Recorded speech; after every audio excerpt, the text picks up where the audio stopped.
하나님 말씀은 요한복음 20장 30절 31절입니다. 요한복음 20장 30절 31절 말씀. 네.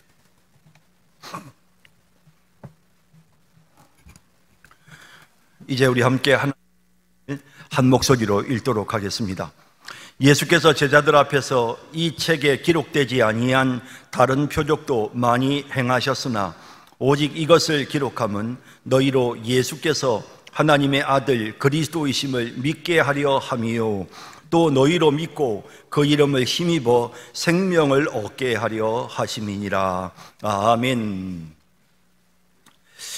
요한복음은 마태복음, 마가복음, 누가복음과는 조금 다른 결을 갖고 있습니다.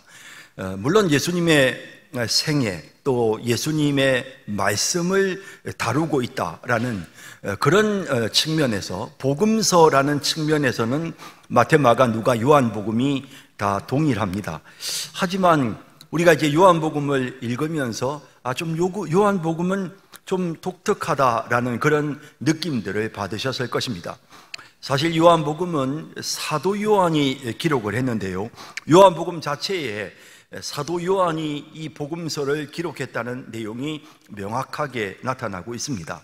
요한복음 21장 24절에 보면 이 일들을 증언하고 이 일들을 기록한 제자가 이 사람이라 우리는 그의 증언이 참된 줄 아노라. 이 사람, 예수님께 사랑을 받았던 바로 이 사람, 사도 요한입니다. 요한이 이 성경을 기록했다라는 것입니다. 대체로 우리가 마태, 마가, 누가복음 순서적으로 볼 때는 제일 먼저 마가복음이 쓰여진 것 같습니다. 정확하지는 않지만. 그리고 이제 이어서 마태복음, 누가복음이 기록되었고요.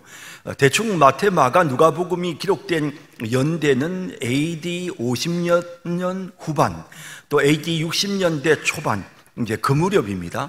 자, 그런데 사도 요한이 요한복음을 기록한 때는 AD 90년대입니다. 그러니까 다시 말하자면 사도 요한이 요한복음을 기록한 때는 이미 사복음서가 마태, 마가, 누가복음서가 기록된 지 30년 정도의 세월이 지났다는 사실을 보여주는 것입니다.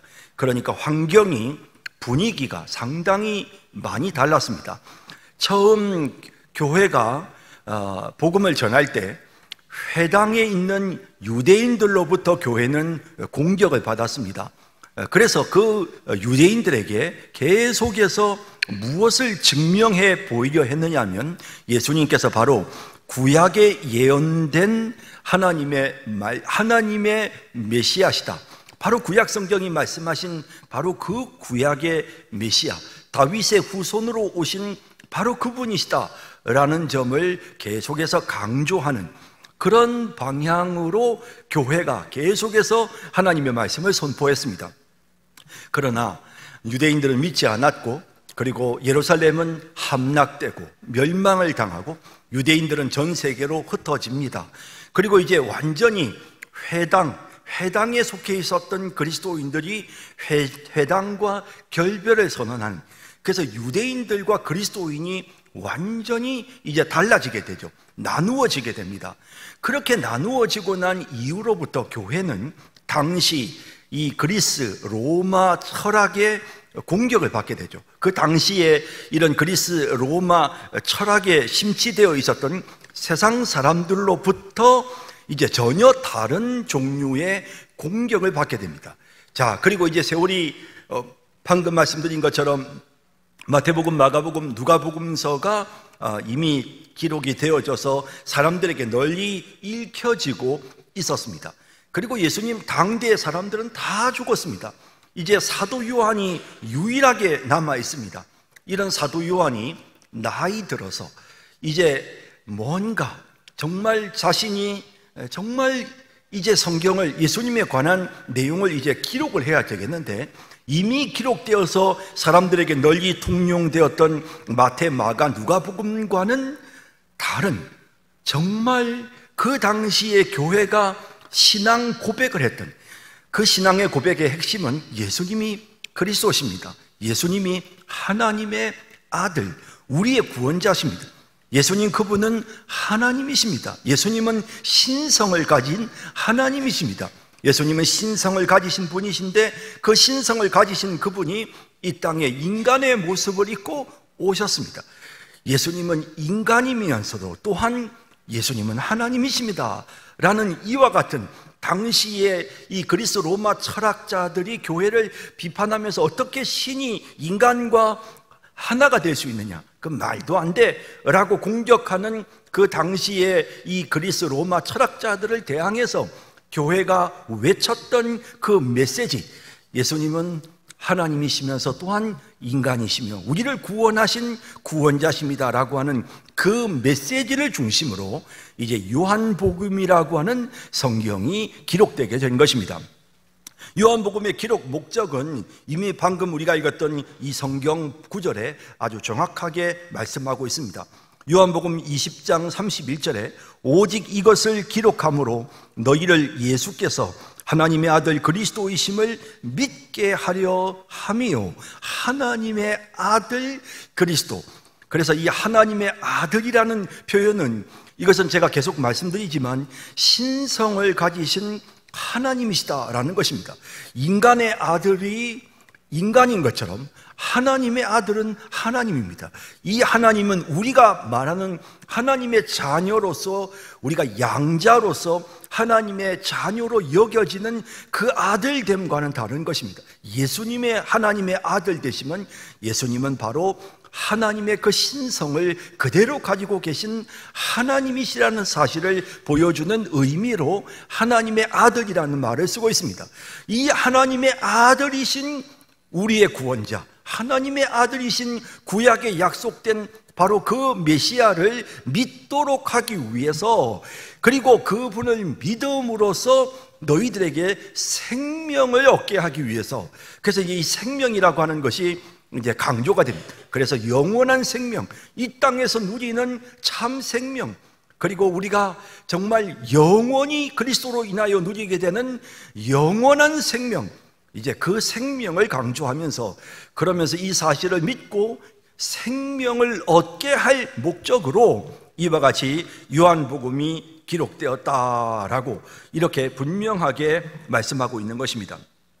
자, 여러분, 사실 요한복음이 우리에게 말씀하는 것처럼 하나님의 아들이신 예수님께서 이 땅에 오셨지만 사람들은 예수님을 영접하지 않았습니다. 특히 유대인들은 예수님을 영접하지 않았습니다.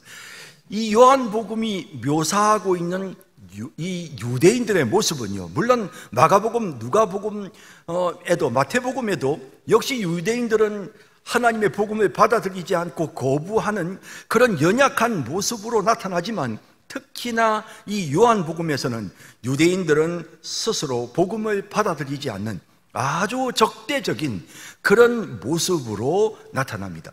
그래서 이제 하나님의 구원으로부터 완전히 배제된, 이제 옛 언약이 파기되어지고 더 이상 육적 이스라엘이 하나님의 백성으로 살아가지 못하는 이런 안타까운 현실을 계속해서 요한복음이 우리에게 구체적으로 보여주고 있는 것입니다. 여러분, 이 요한복음에는 앞서 제가 말씀드린 것처럼 예수님께서 신성을 가지신 하나님이시다라는 사실을 많이 강조하는데요, 그러다 보니 마태복음이나 마가복음이나 누가복음에서처럼 예수님의 탄생, 인간의 모습으로 또 인간의 족보를 가진, 또 여인의 몸에서 태어나신, 그리고 한 아기가 성장하는 이러한 내용에 대해서 전혀 요한복음은 말하지 않습니다. 요한복음은 태초에 말씀이 계시니라, 그래서 이 말씀이신 그분이 이 땅에 오셨다, 그분이 바로 하나님이시다. 그래서 그 말씀이신 하나님이 이 땅에 육신의 모습을 입고 오셨는데, 그분이 바로 예수님이시고 그분은 바로 하나님이시다, 하나님의 아들이시다, 이런 사실로 요한복음이 시작이 되는 것입니다. 그래서 요한복음은 마태, 마가, 누가복음과 정말 다른 느낌으로 시작하지 않습니까? 자, 이것은 요한복음이 정확하게 지금 당시에 복음을, 이 요한복음을 읽는 그 당시에 많은 크리스찬들에게, 그리스도인들에게, 또 믿지 않는 자들에게 당시에 그런 어떤 그 이방의 그 여러 가지 종교적인 어떤 그런 핍박과 철학적인 어떤 핍박을 행하는 자들에게 메시아가, 그리스도가, 우리가 믿는 그분이 어떤 분이신지를 매우 구체적으로 설명하는, 그러기 위해서 처음부터 하나님이신 그분이 이 땅에 육체를 입고 이 땅에 오셨다. 그런데 사람들은 그 예수님을 영접하지 않았지만 영접하는 자, 곧 그 이름을 믿는 자들에게는 하나님의 자녀가 된다. 그분을 믿기만 하면 생명을 얻게 된다라고 하는 이런 사실을 요한복음이 강조하고 있는 것입니다. 여러분, 예수님 이 당시에 주로 이제 요한복음의 어떤 그런 배경이 되는, 당시에 이 그리스 로마 철학의 영향을 받은 소위 이단들이죠. 이 잘못된 이단 집단이 바로 영지주의라고 하는 이단이었는데요, 이 영지주의가 상당히 교회에 파급이 많이 되어서, 그래서 요한 1서나 2서를 보면 그 당시에 이 영지주의에 빠져서 교회로부터 이탈하는 그런 사람들의 이야기도 기록이 되어 있습니다. 그런데 이제 이 영지주의자들이 주장했던 내용은 뭐냐면, 이 사람들은 어떤 그 이원론적인 생각을 갖고 있었습니다. 조금 더 쉽게 표현을 하자면, 이 사람들은 신과 인간이 서로 하나가 될 수 없다고 생각했습니다. 그래서 예수님을 어떻게 이해를 했느냐면요, 물론 이 영지주의에도 여러 가지 이론이 있지만 일반적으로 알려져 있는 이 영지주의의 대표적인 이론이 가현선인데, 이건 뭐냐면 예수님이라는 사람이 있었다는, 예수라는 한 인간이 있었다는 거예요. 그런데 그 한 인간이 세례를 받을 때 그 순간 하나님의 신성이 인간 예수의 몸에 임했다는 거죠. 그리고 그 신성이 임한 채로 그 예수가 3년 동안 공생의 사역을 하는데요, 그 기간 동안에 예수라는 인간은 신이신 그리스도의 도구가 되어서 쓰임을 받게 되는 거죠. 그리고 이제 마지막 순간에 예수가 십자가에 못 박혀 죽게 되는데, 그리스도 신은, 신성을 가진 이 그리스도는 죽을 수가 없어요. 그게 죽을 수가 없기 때문에, 그래서 예수가 죽는 그 순간에 신성을 가진 그리스도는 예수로부터 이탈이 되어졌다는 것입니다. 그래서 예수는 세례 받을 때부터 십자가에 못 박혀 죽을 때까지 신성을 가진 그리스도의 도구였을 뿐이지, 실제로 신성을 가진 그리스도가 죽은 것은 아니다라고 하는 이런 주의가 당시의 영지주의였던 것입니다. 이런 영지주의를 주장하는 사람들은 그러므로 예수 그리스도께서 우리를 대신해서 우리의 죄값을 치러주시기 위해서 우리를 위해 죽으시는, 그래서 세상 죄를 지고 가는 하나님의 어린 양으로 이 땅에 오셔서 우리를 위해 죽어주시는 그런 예수로 믿지는 않았던 것입니다. 자, 이런 사실을 사도 요한이 비슷한 시기에 기록한 요한 1서에서 이런 표현을 썼습니다. 요한 1서 4장 2절에 보면, 이로써 너희가 하나님의 영을 알지니 곧 예수 그리스도께서 육체로 오신 것을 시인하는 영마다 하나님께 속한 것이요 라고 표현하고 있는 것입니다. 그래서 예수 그리스도께서 정말 우리의 구원자 되신 신성을 가진 그분께서 육체로 인간의 몸을 입고 이 땅에 오셨다. 말씀이신 로고스, 말씀이신 그분이 태초에 하나님과 함께 계셨고, 그리고 하나님 자신이었던 바로 그 예수 그리스도께서 이 땅에 인간의 모습을 입고 오셔서 우리를 위해 고난을 당하시고 우리의 죄값을 치르시고 우리를 대신하여 십자가에서 죽으시고 부활하셨다는 이 사실을 믿는 자는 하나님께 속한 자들이다. 하지만 그것을 믿지 않는 자들은 그것은 하나님께 속한 자들이 아니다 라고 하는 이런 분명한 교회의 바른 신학적 입장을 이제 호소하는 요한일서 4장에서 그런 모습을 보게 되는 것입니다. 그래서 요한복음은 이런 분위기 속에서 기록되었기 때문에 요한복음은 예수님이 신성을 가지신 하나님의 아들이시라는 사실이 아주 처음부터 끝까지 마지막까지 계속해서 그 사실이 강조되고 있는 것입니다. 그래서 예수님께서 요한복음에 보면 행하신 이적들이 있습니다. 근데 이 이적들은 그냥 이적이 아니라 표징입니다. 예수님께서 이 표적을 통해서 자신이 하나님이시라는 사실을 보여주시는, 물로 포도주를 만드시는 이와 같은 표적, 죽은 자를 살리시는 표적, 오병이어로 무리를 먹이시는 표적, 눈먼 사람의 눈을 뜨게 하시는 표적, 이런 표적을 행하심으로써 예수 그리스도께서 신성을 가지신 하나님이시라는 사실을 분명하게 보여주고 있는 것입니다. 그러면서 자신은 이제 십자가에 못 박혀 죽는 것도, 이것도 어쩔 수 없이 인간이기 때문에 어쩔 수 없이 죽는 것이 아니라 자신은 생명을 얻을 권리도 있고 생명을 자신이 잃을 수 있는 그런 능력도 있다는 사실, 이것이 자신의 선택이라는 사실을 말씀하십니다. 요한복음 10장 18절에 보면 이를 내게서 빼앗는 자가 있는 것이 아니라 내가 스스로 버리노라. 나는 버릴 권세도 있고 다시 얻을 권세도 있으니 이 계명은 내 아버지에게서 받아노라. 예수님은 생명을 얻을 수도 있고 생명을 잃을 수도 있는 분이시라는 사실을, 전지전능하신 하나님, 인간이기 때문에 어쩔 수 없이 죽어야 되는 것이 아니고 스스로의 결정에 의해서 죽음을 선택하신 이런 예수님이라는 사실을 보여주는 것입니다.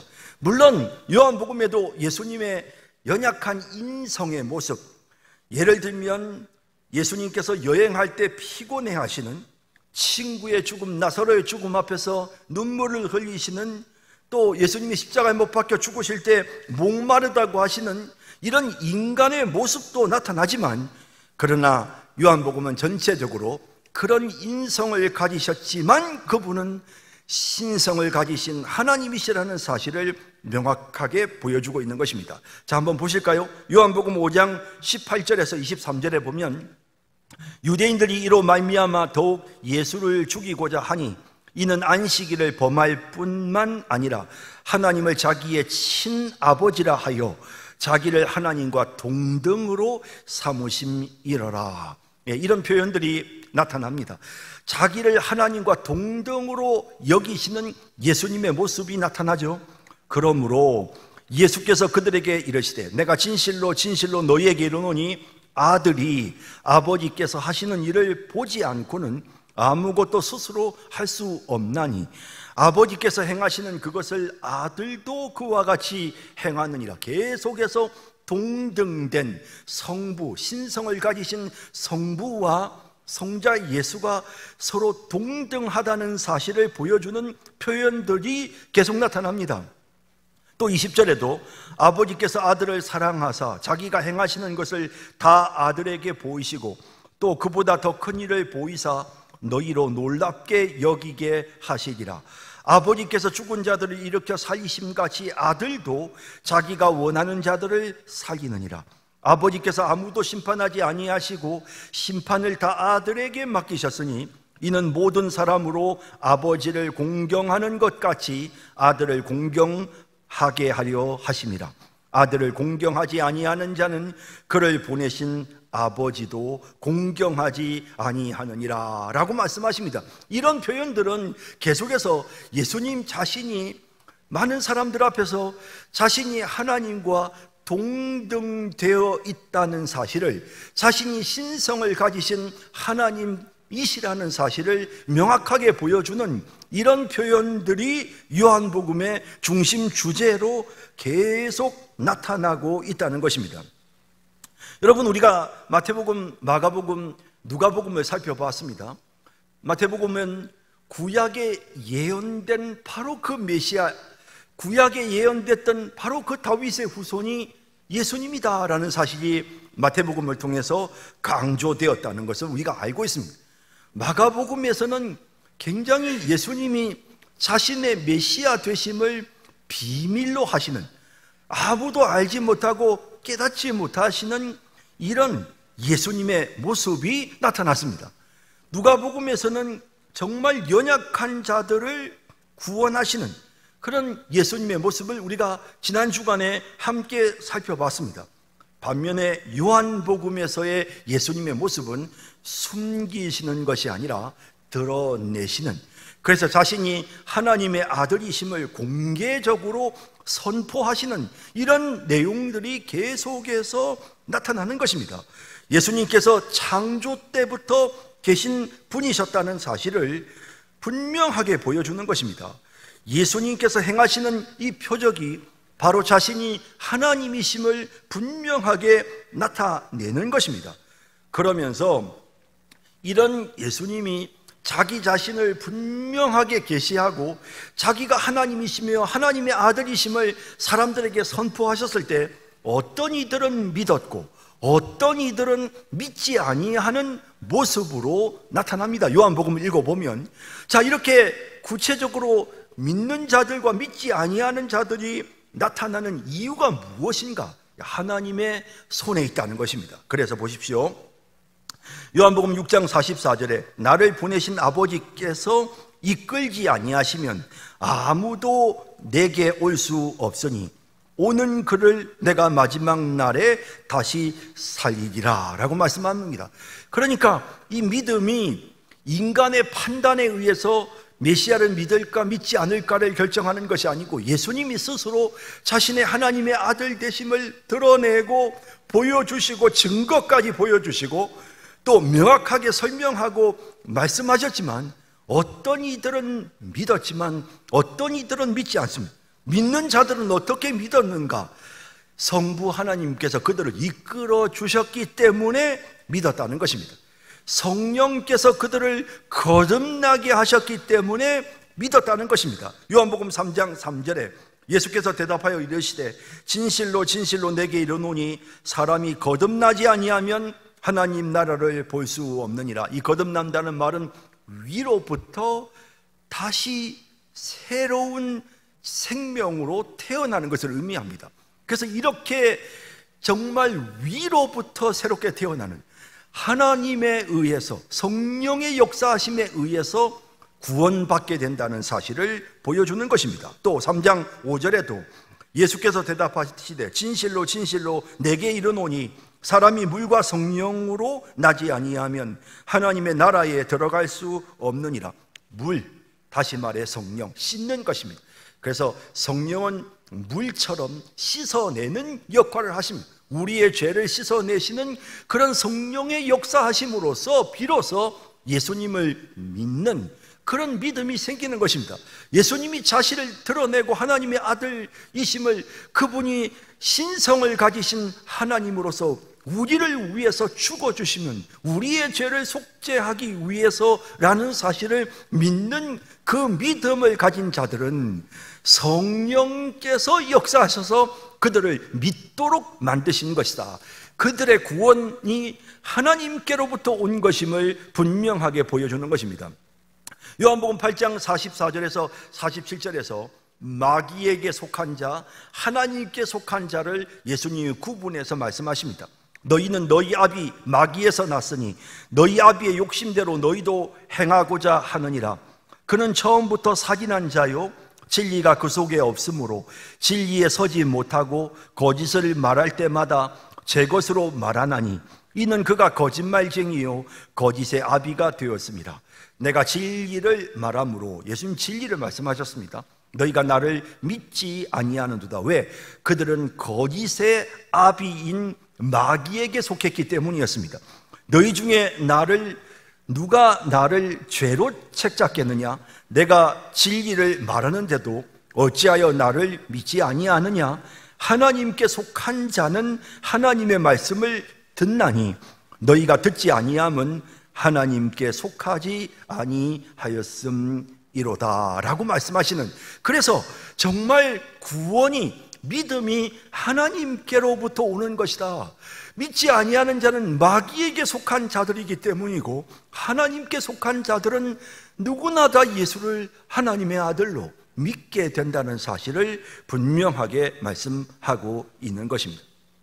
그러면서 요한복음 10장 27절 30절에 보면, 내 양은 내 음성을 들으며 나는 그들을 알며 그들은 나를 따르느니라. 내가 그들에게 영생을 주노니 영원히 멸망하지 아니할 것이요 또 그들을 내 손에서 빼앗을 자가 없느니라.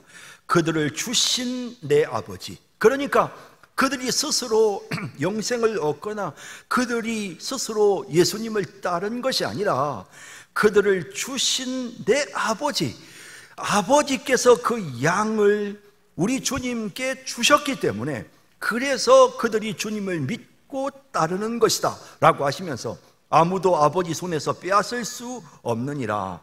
나와 아버지는 하나이니라 라고 말씀하시는 이런 내용을 보게 되는 것입니다. 자, 여러분, 우리가 요한복음을 보면서 이제 분명하게 진짜 예수님은 하나님의 아들, 신성을 가지신 하나님이시고, 우리를 위해 죽어주셔서 우리의 죄를 씻으시기 위해 오신 세상 죄를 지고 가는 하나님의 어린 양이셨어요.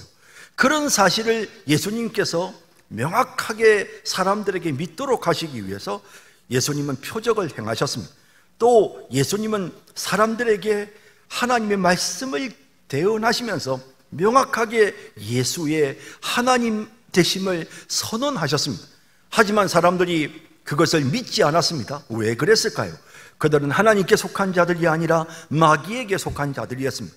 그런데 믿는 자들이 있었습니다. 그들은 어떻게 믿었을까요? 그들은 하나님께 속한 자였기 때문에, 하나님께서 그들을 그리스도에게로 인도하셨기 때문에, 구원이 전적으로 하나님께로부터, 구원이 전적으로 성부와 성자와 성령에 의해서 우리에게 주어졌다는 사실을 요한복음은 계속 설명하는 것입니다. 자, 이제 마지막으로 좀 더 중요한 한 가지 사실을 말씀드립니다. 요한복음은 또한 성령에 대해서 다른 복음서에 비해서 아주 많이 강조하고 있습니다. 요한복음의 특징이라고 할 수 있는데요, 요한복음에는 성령께서 어떻게 역사하시는지, 먼저 예수님이 성령으로 세례를 받으시고 성령으로 충만하셨다는 사실을 요한복음이 말씀합니다.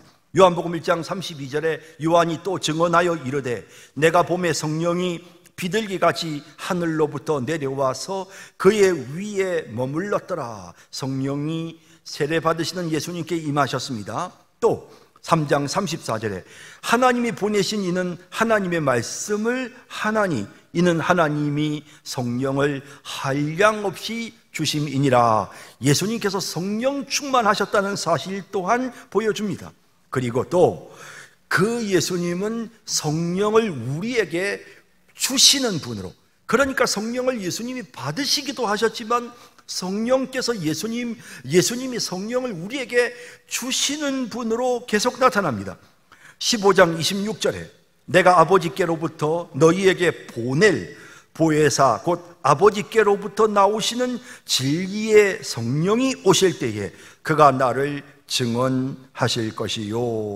또 16장 7절에도 그러나 내가 너희에게 실상을 말하노니 내가 떠나는 것이 너희에게 유익이라. 내가 떠나가지 아니하면 보혜사가 너희에게로 오시지 아니할 것이요 가면 내가 그를 너희에게 보내리니 라고 말씀합니다. 예수님은 성령을 보내주시는 분으로 요한복음에서 계속해서 말씀하고 있는 것입니다.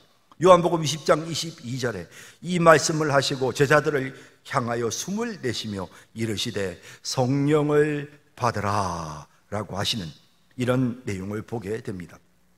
자, 이처럼 요한복음은 예수님께 성령이 임하셨고 성령이 충만하셨으며 뿐만 아니라 예수님은 우리에게 성령을 보내주시는 분이라고 말씀하고 있는데요, 이 성령이 하시는 그런 성령의 세 가지 중요한 사역도 말씀합니다.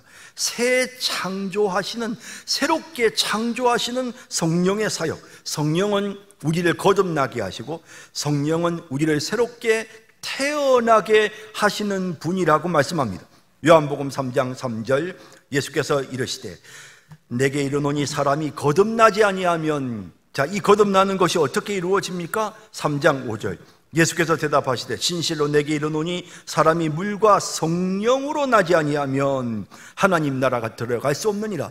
성령께서는 우리를 새롭게 거듭나도록 하시는, 위로부터 우리가 새 생명을 얻어서 새 출발하게 만드시는 분이라고, 그렇게 분명히 요한복음이 우리에게 말씀하고 있는 것입니다. 이전 것은 지나갔으니 보라 새 것이 되었도다. 성령은 우리를 새 출발하게 만들고 새로운 생명으로, 생수의 강이 흘러넘치는 생명의 삶을 시작하게 하시는 그런 성령이시다라는 사실이 요한복음에서 먼저 강조되어 나타나고 있습니다. 두 번째는 이 성령은 우리의 예배를 새롭게 하시는, 그래서 정말 새로운 예배를 드리게 하시는 분으로서 성령에 대해서 말씀합니다. 예수님이 사마리아 수가성 여인과 계속 대화를 나누면서 여인이 우리가 어디에서 예배해야 됩니까? 예루살렘에서 예배해야 됩니까? 당시에 사마리아 사람들이 자기들이 세운 성전이 있었습니다. 사마리아에. 우리가 그 성전에서 예배해야 되는 거 아닙니까? 할 때 예수님이 이것도 하지 말고 저것도 하지 말라라고 말씀하시면서, 그러면서 뭐라고 하셨습니까? 요한복음 4장 23절 24절에 아버지께 참으로 예배하는 자들은 영과 진리로 예배할 때가 오나니 곧 이때라. 아버지께서는 자기에게 이렇게 예배하는 자들을 찾으시느니라. 하나님은 영이시니 예배하는 자가 영과 진리로 예배할지니라 라고 말씀하고 있습니다. 여기 이 진리는 바로 예수님이십니다. 이 진리는 예수님이 하신 말씀입니다.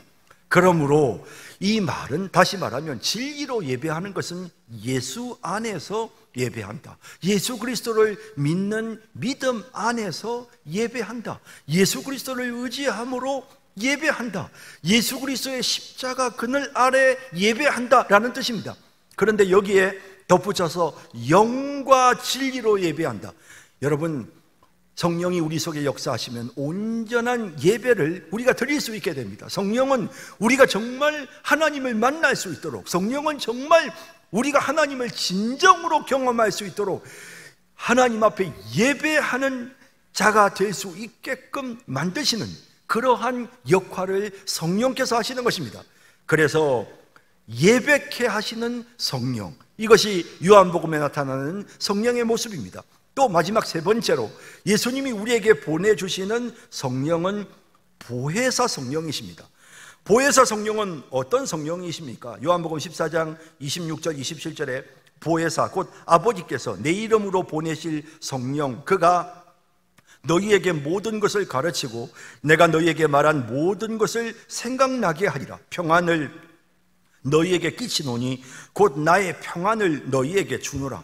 내가 너희에게 주는 것은 세상이 주는 것과 같지 아니하니라. 너희는 마음에 근심도 하지 말고 두려워하지도 말아라 라고 말씀합니다. 여러분, 이 요한복음에 나오는 이 보혜사, 헬라어로는 파라클레토스라는 단어입니다. 이 파라클레토스라는 이 단어를 사도 요한이 여기에서 쓰고 있는데요, 사도 요한은 이 단어를 여기에서만 쓴 게 아니라 요한 1서에서도 이 파라클레토스라는 단어를 썼습니다.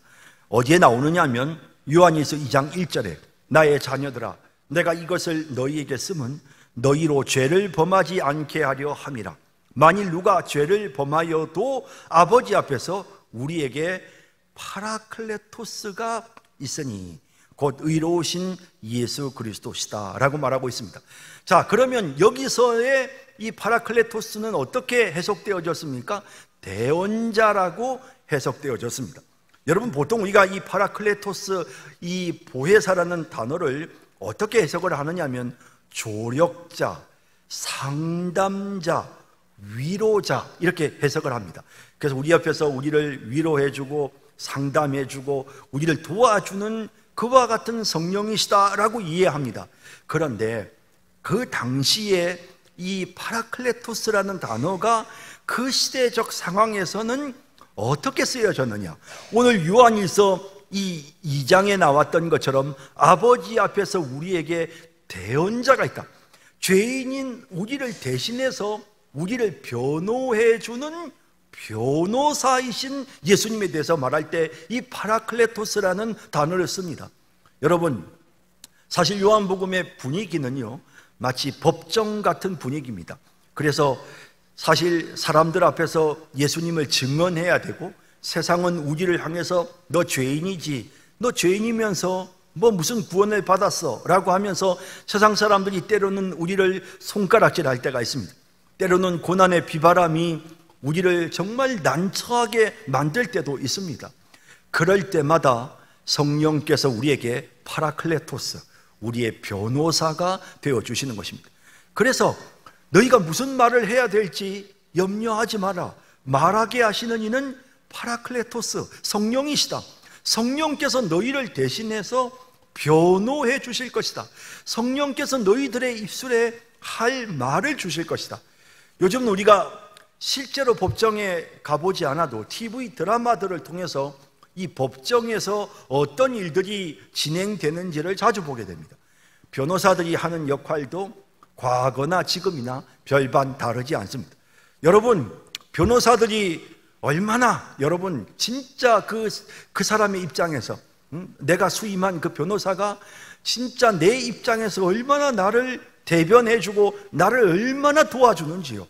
해야 될 말, 하지 말아야 될 말, 내가 한 말에 대해 해석해주고 변명해주고 우리를 위해서 대신 증언해주고 이런 역할들을 합니다. 여러분, 성령은 우리에게 이와 같은 변호사 역할을 하시는 분이십니다. 성령이 우리를 도우십니다. 성령께서 우리가 무슨 말을 해야 되는지 우리에게 지혜를 주시고 우리를 깨닫게 만들어 주십니다.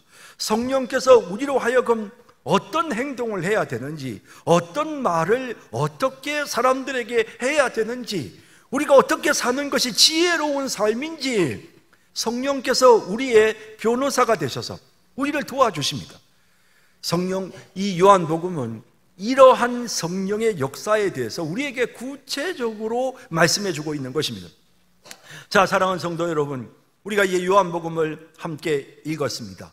그러면서 요한복음에서 우리가 여러 가지 많은 은혜를 받았습니다만 가장 우리가 분명하게 깨달아야 될 것은 이 요한복음은 예수님이 하나님, 신성을 가지신 죄 없으신 완전하신 하나님께서 우리를 구원하시기 위해서 인간의 몸을 입고 이 땅에 오셨습니다. 여러분, 왜 예수님이 하나님이신 그분이 왜 인간의 몸을 입고 이 땅에 오셨을까요? 우리를 위해 죽어주시려고. 우리를 위해 죽어주시기 위해서 인간이 되셨습니다. 한 여인의 몸에서 예수님 태어나셨습니다. 어린 시절을 보내셨고 때로는 슬퍼하시고 피곤해 하셨습니다. 그 예수님께서 이 땅에 오셔서 우리를 구원하시기 위해서 세상 죄를 지고 가는 하나님의 어린 양이 되셔서 우리를 위해 속죄의 죽음을 죽어주셨습니다. 예수님은 요한복음을 통해서 내가 바로 하나님이다, 내가 바로 너희를 구원하기 위한 그리스도다 라고 선언했지만 사람들은 믿지 않았습니다. 왜냐하면 하나님께 속하지 않았기 때문입니다. 하나님께서 예수를 믿도록 하나님 앞으로 인도해 주신다는 사실이 요한복음의 중요한 가르침입니다. 우리가 구원받은 것은 하나님의 은혜입니다. 하나님께서 우리로 하여금 믿도록 만들어 주셨습니다. 우리 안에 성령이 역사하셨습니다. 그래서 오늘 우리가 예수 믿고 지금 이 자리에 우리가 있는 것입니다. 그리고 그 성령께서 지금 우리를 새롭게 새 생명으로 출발하게 하시고 그 성령께서 우리로 하여금 하나님 앞에 온전한 예배를 드릴 수 있도록 오늘 이 밤에도 하나님의 말씀을 듣고 하나님 앞에 찬양을 드리고 하나님 앞에 기도할 수 있도록 성령께서 우리를 도와주시는 것입니다. 그뿐 아니라 그 성령은 파라클레토스, 우리의 변호사가 되셔서 우리를 끊임없이 우리에게 조언해 주시고 매 순간마다 우리에게 지혜와 명철을 주시며 우리가 바른 길로 가도록 실수하지 않도록 코치해 주는, 때로는 우리를 대변하는 대변자가 되어서 우리를 위해서 때로는 눈물을 흘리며 우리를 위해 기도해 주시는 그런 성령의 역사하심 속에서 우리가 지금 하나님의 자녀로 살아가고 있는 것입니다. 모든 것이 다 하나님의 은혜로 된 것입니다. 이런 사실을 생각할 때 얼마나 우리가 감사한지, 성도 여러분, 이제 요한복음 읽으면서 우리가 믿는 하나님이, 우리가 믿는 주님이 이런 주님이시라는 사실을 분명하게 깨닫고 성령 하나님을 날마다 의지하고 성령의 충만함을 받아서 주님을 예배하고 새로운 생명을 누리면서 살아가는 우리 모든 성도님들이 다 되시기를 주님의 이름으로 축복합니다.